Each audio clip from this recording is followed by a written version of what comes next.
Hi, everyone. This is Benjamin from English Classes Sign. Today, we want to look at how to make a good presentation. And I'll be giving you very important tips on how to develop your presentation skills, being able to present your ideas to your target audience will enhance your chances of selling your idea, selling your products and services to your target audience. Being able to present your ideas in a very acceptable manner will also enable you to score high in an exam or test or interview, or even in vying for a political office. So presentation of your ideas is always central to success in every field of life. And that is why we want to take a look at it in today's video. If you are new to this channel, kindly subscribe to the channel by clicking on the subscribe button below. Make sure you click on the bell icon as well, so that whenever a new video goes live on this channel, you will be notified instantly. Now let's dive into the lesson right away and look at how to make a good presentation.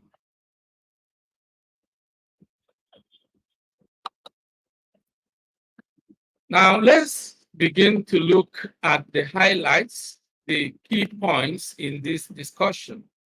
What is a presentation? Why learn the presentation skill? Why is it important? Planning your presentation, introduction, procedure, and transition words, conclusion. So in other words, the structure of your presentation is key as well. Then you have the questions and answers. Q&A is, in some cases, it forms part of the closing aspects of your presentation. In a webinar, in a seminar, in such kinds of presentations, there could be questions and answers, during which you interact with your target audience, okay? Now, let's begin to look at these items. What is a presentation? Well, a speech or talk in which a new product, idea, or piece of work is shown and explained to an audience. That is a presentation.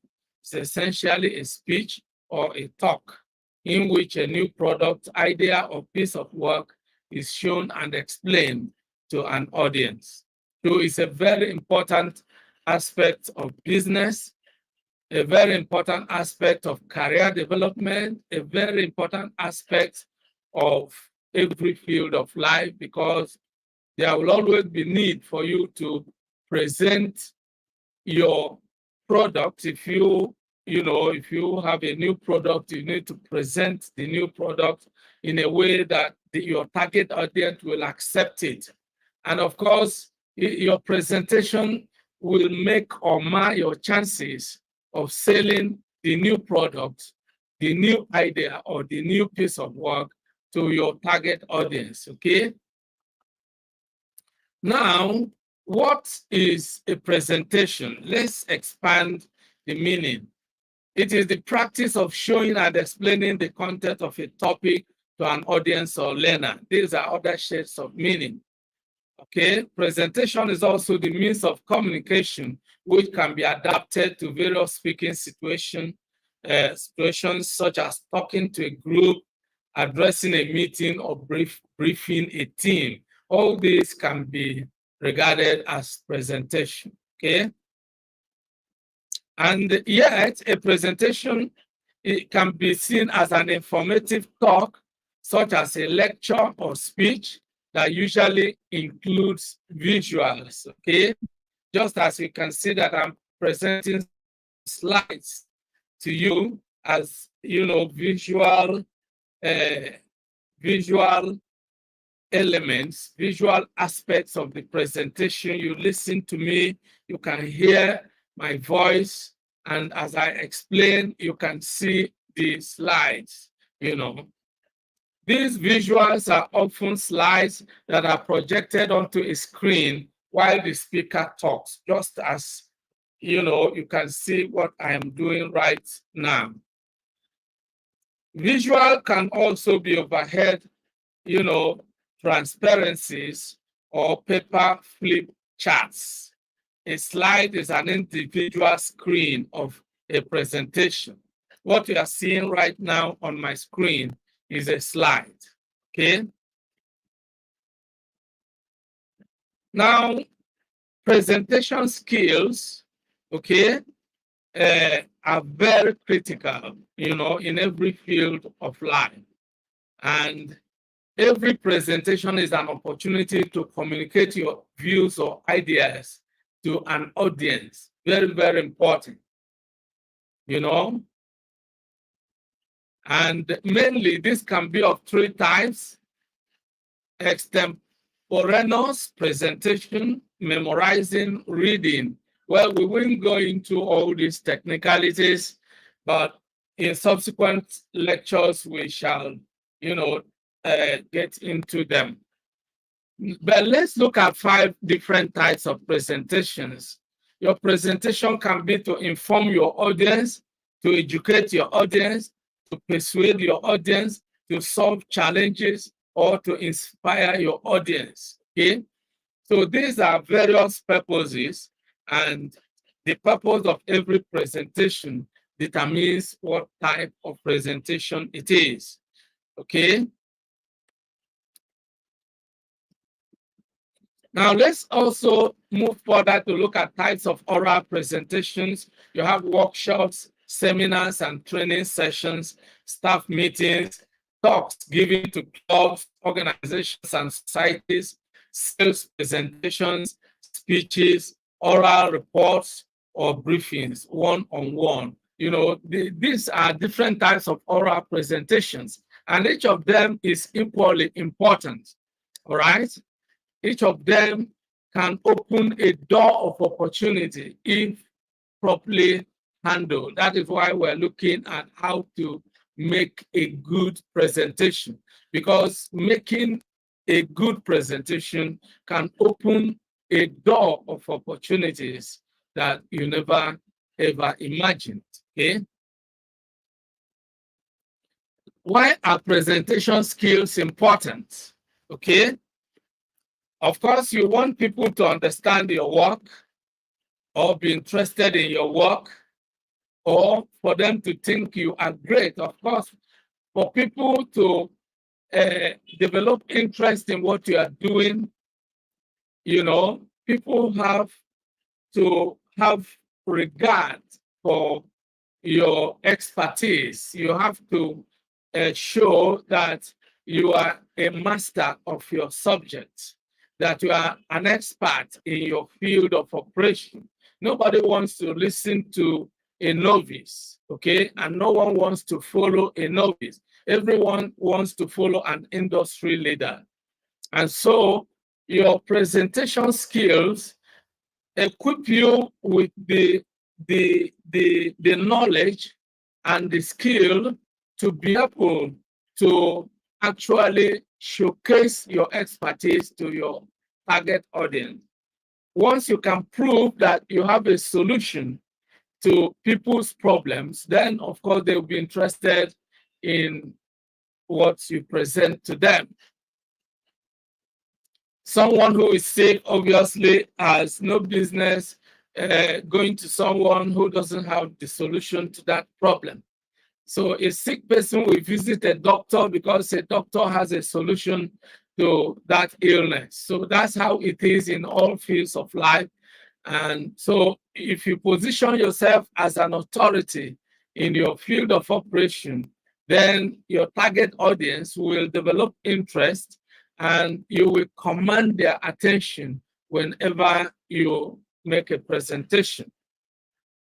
Now, what happens if you give a bad one? If you give a bad presentation, only few will pay attention. They may fall asleep. Some might think your work is not important, and of course, you lose your audience. And when you lose their attention, then you lose their support. Okay. Now, why presentation skills training? You know, why is it that you need to be trained?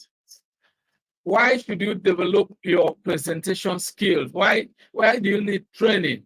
You know, to properly structure your presentation. This is very important to overcome nervousness. You know, let me talk about the structure. Every presentation has a definite structure, and your ability to structure your presentation in a proper manner will go a long way to actually persuading your audience to accept your ideas. And then you need to overcome nervousness. Some people are victims of stage fright. They can't stand before a large crowd and speak with confidence. They feel jittery, they feel nervous, they suffer from inferiority complex. And so during your training or while developing your presentation skill, you will be able to overcome nervousness. How do you do that? Through practice. Practice, practice, practice. Because as the saying goes, practice makes perfect. Okay? Now, to develop powerful body language, this is really very important. To deliver effective presentation, to learn what not to do during presentation, to design and use visual aids effectively, okay?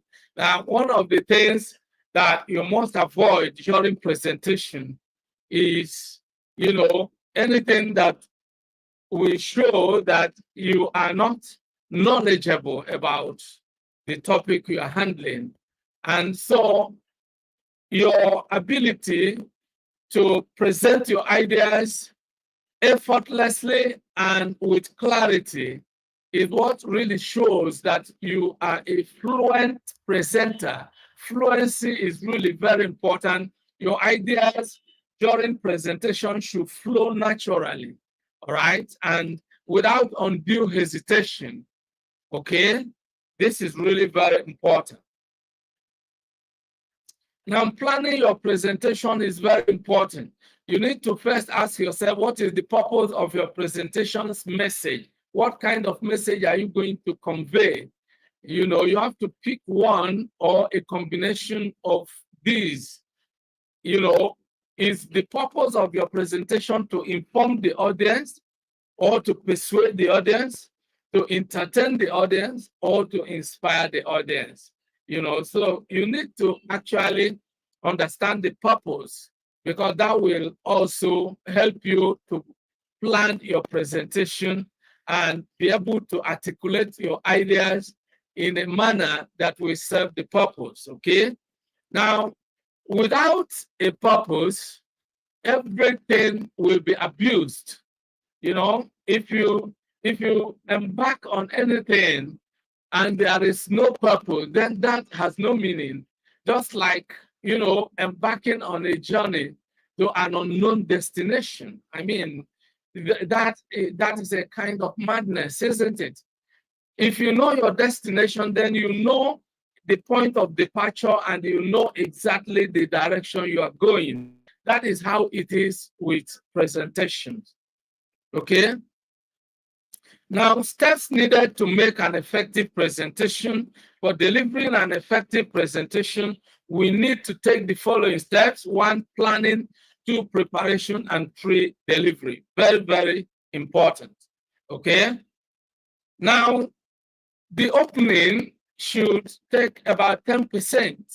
And during the opening, what do? You introduce yourself. Then you outline your topic. You briefly cover your key points. You mention when you plan to take questions.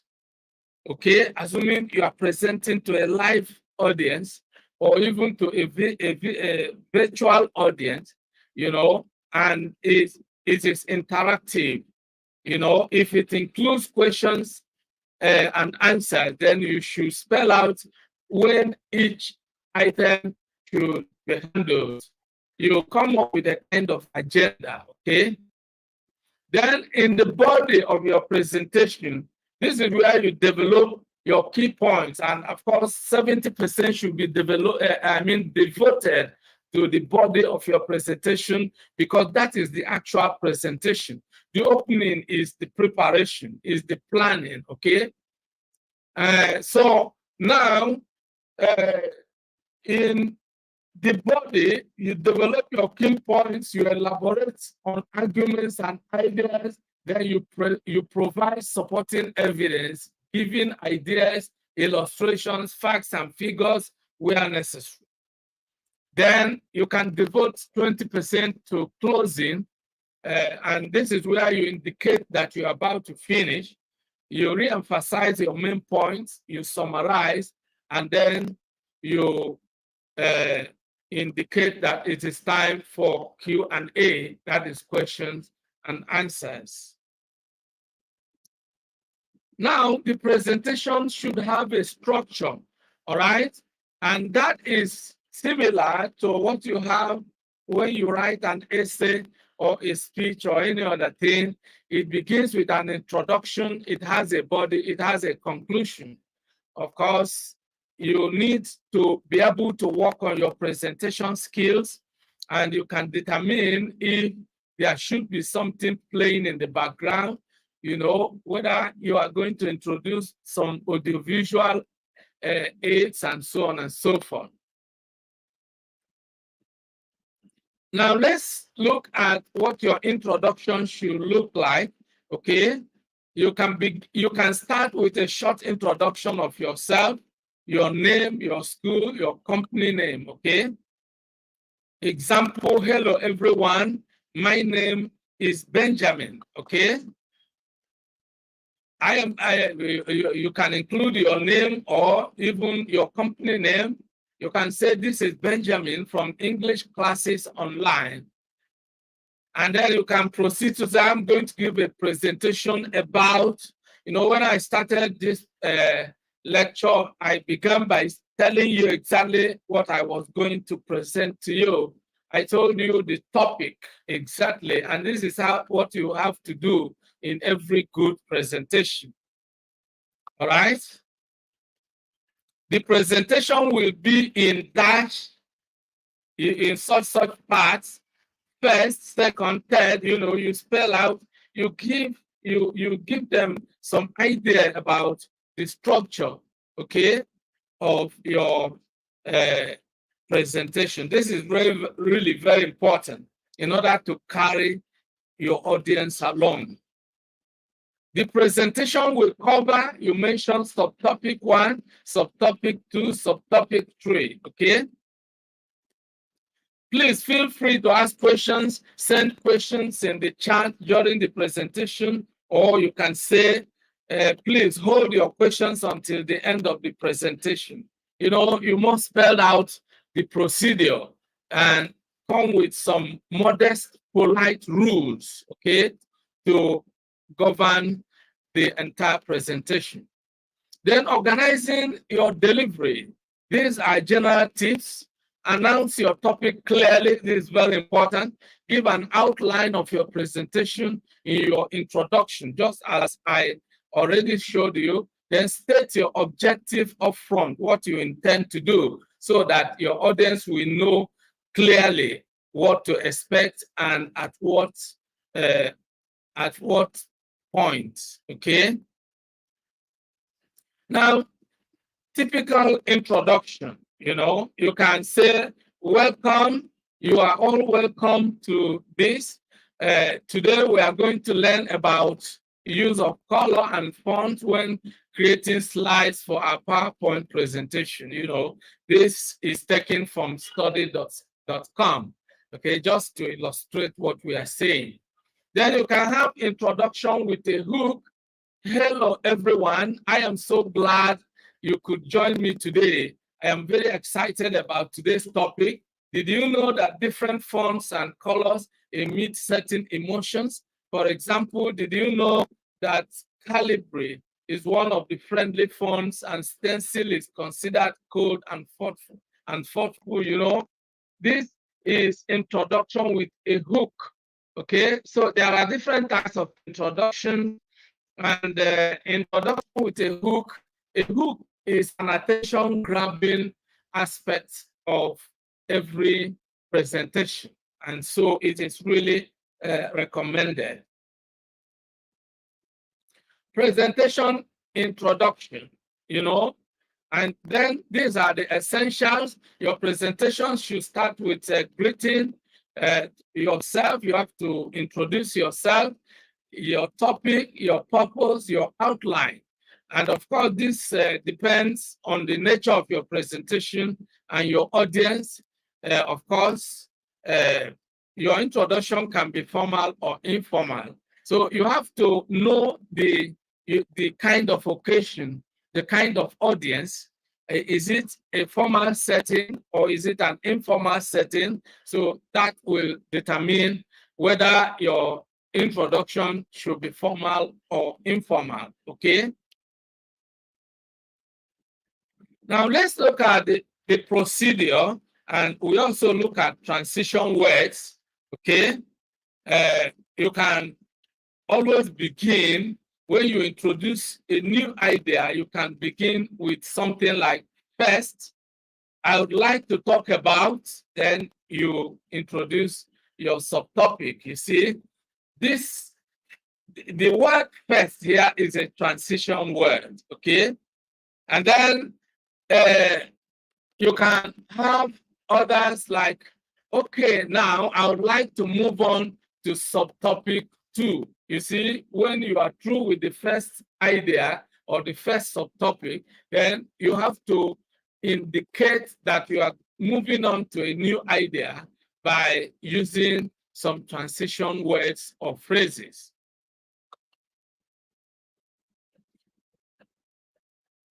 Then you can use, why, what, how, okay? And of course, when you are rounding up or you come to the end of the list, then you can say, finally, I would like to talk about, then you come with subtopic 3 as the case may be. So this is a very important procedure in presenting your ideas. And so your audience will be able to follow with your line of thoughts and flow with the flow of your ideas. And that actually will motivate them, and that will excite them, that will engage them.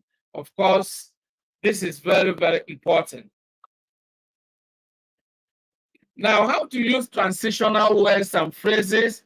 You know, transitional words and phrases are like bridges between parts of your paper, okay? They are cues that help the reader to interpret ideas in the way that you, as a writer or as a speaker, want them to understand. And so transitional words and phrases help to carry over a thought from one sentence to another, from one idea to another, and from one paragraph to another with words or phrases. And finally, transitional words and phrases link your sentences and paragraphs together smoothly so that there are no abrupt jumps or breaks between ideas. You know, to flow from one idea to another is very important in a good presentation. And so there are several types of transitional words and phrases, and each category leads your reader to make certain connections or assumptions about the areas you are connecting. Here, we are going to look at a list of common transitional words and phrases that can be used, you know, either in writing or in speech, okay, to make your presentation effective. Now, there are transitional words and phrases that are suitable for introducing a topic, okay? And so in introducing a topic, for example, you can say, the topic I am going to focus on today is X, or the type of my presentation is X, which is, or I am going to explore X, just while introducing, okay? Now, you can, when introducing solutions, you can say, let's look at 2 ways in which X can be solved. Or a better solution might be X. Or you can say, when, considering how to solve this issue, X might be, suitable or effective or efficacious. Now, when introducing visual aids, you can say, I would next like to show you X. If you want to show something to your audience, always tell them you want to show them something. So that draws their attention. And so they can actually, because people have to see something. When you are talking to a large audience, some might be, some people's attention might be diverted. They might be having a chat with someone in low tones, and their attention may not be focused on what you are presenting. Maybe you have a projector or you have a large screen or whatever. Now, when you draw their attention, then they will know that they have to go beyond just listening to you. They also have to focus attention on probably an infographic or any kind of visual that you want to present to them. You can say, for instance, here we can see X. As you can see from this X, I would like you to look at this X. You always have to be clear when drawing the attention of your audience to a visual item that you want to present to them. Now, transition phrases. I would like to continue by next looking at X, when you are just trying to move on. And then you can say, this leads me to my second point, which is X. Or let's next focus on X. When you are providing examples, you can say, one example of this is X. Or we can exemplify this point by looking at X. Or you can say, this is not the case in other scenarios, all right? Such as X, for instance.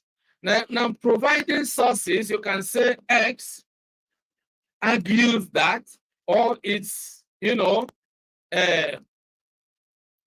is clarified by X that, okay, according to X, or as reported by X, when you want to actually provide a source, and it's a good way of authenticating the ideas you are selling to the audience, because when you reveal your source, then that source you have already revealed becomes an authority that really validates what you are saying.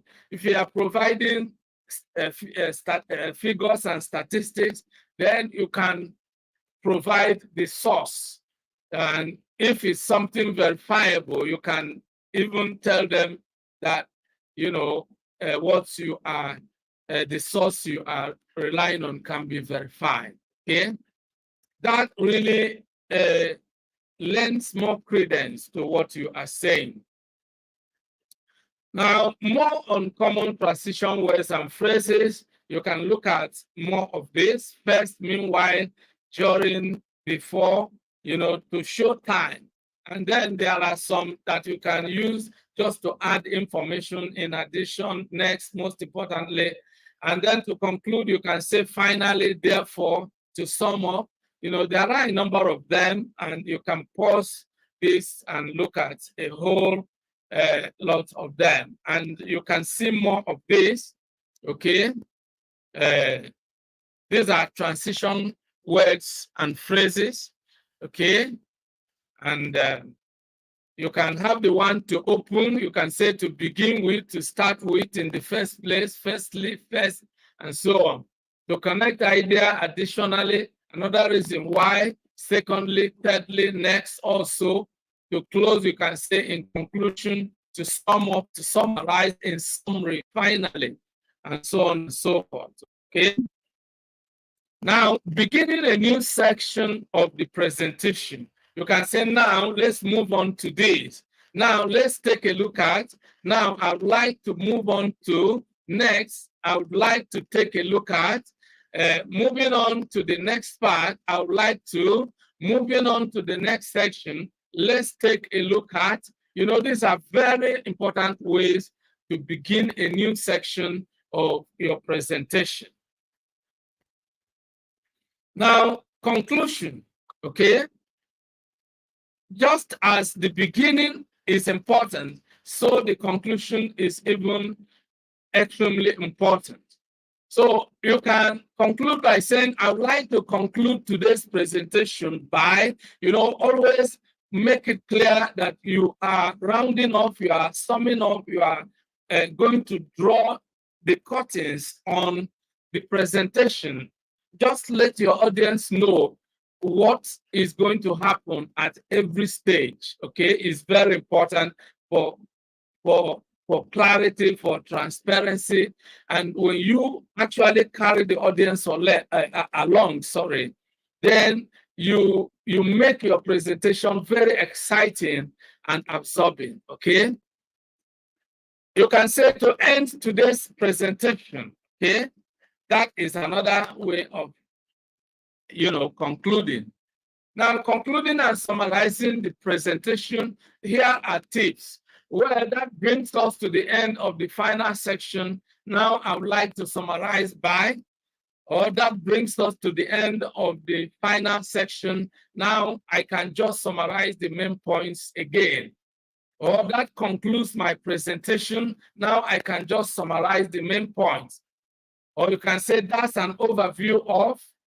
Now, just to summarize, let's quickly look at the main points again. You see, very, very important ways to conclude and summarize your presentation. And once you conclude, it's very important in a presentation that requires Q&A, questions and answers. You always make a provision for that.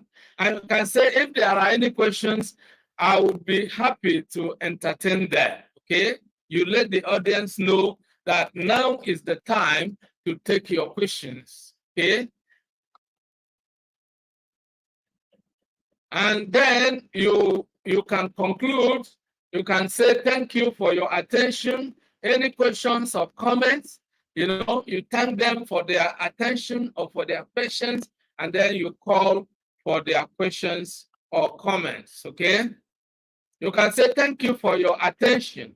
Questions, comments, volunteers, so these are common ways of, making a clear call to action when it comes to the time for Q&A. And this is where we draw the curtain on today's video. We have been looking at how to make a good presentation. And we've come to the end of it. I hope you enjoyed today's video. If you did, like the video and share the video with your friends and relations. Of course, that's the only way, that's the main way in which you can give your support to this channel, because we provide this valuable content completely free of charge. But what your subscription and what your likes and shares and other aspects of your support actually do is that they motivate us first of all, and they also help to draw positive attention to what we are doing, that we are not playing to the gallery, that we are providing valuable content. All right. And so that will also motivate us to create more content that will be helpful to more people out there. So I want to say a big thank you to all of you for being part of today's episode. As usual, if you have any questions, comments, or suggestions, kindly leave them in the comment section below. There are a lot of resources you will find in the description section, and some of them will help you to learn the English language and gain proficiency in it. One of the free resources is a PDF ebook titled The Basic Units of English Grammar. You can click on the link and download the ebook completely free of charge. Then you have other ebooks such as Good Success in English, which is a complete package for effective English learning. You have Good Success Handbook. You have How to Score High in Your English Exams, and a number of other English learning books. They are ebooks, so you can easily download them. Then we have training packages for those who might want to take a proficiency test, any of the international English language proficiency tests, such as IELTS, IELTS. You know, we have a training package, a training course. You will find the link below, so you can join the course and be adequately prepared for your IELTS test. Then there is an alternative to IELTS, which is called Duolingo English Test. And some students prefer that because they consider it easier than IELTS, and for the fact that it is also more affordable in terms of the money required to buy or pay for the course. Okay. So if you're interested in Duolingo English Test, DET for short, you will also find the link in the description box below. So just click on any one that you are interested in and make sure you sign up for the course. And on English Classes Online, we strive to give you the best. Okay. For those of you going for the proficiency test, we prepare you so adequately that when you enter the exam or test, you are going to feel comfortable and feel confident because you know exactly what you are going to do. So that is exactly what it is. In addition to this, we also have digital skill development courses or training programs. For example, if you want to set up an online teaching business and do something similar to what I'm doing on this channel and on other online platforms, which will enable you to create multiple streams of income for yourself, then we have a training program that will enable you to use our blueprints and set up your own online teaching business. So if you are interested in that, you can simply click on the link in the description box. Then we have others. We have ebooks and online courses on how to create and sell info products, okay? How to start an online business, how to turn your ideas into products and services, how to digitize and monetize your skills and so on and so forth. So we have a lot of resources that will help you in two different ways, though related. English language learning and content creation learning, or skill development. Because we believe that, if you are a proficient user of a language, such as the English language, then you have a powerful tool on your hands, one of the most powerful tools for creating content. And this is what many English teachers overlook. Here on this channel, we teach you how to use the language, not only how to use the language for your everyday communication or simply to, to pass exams.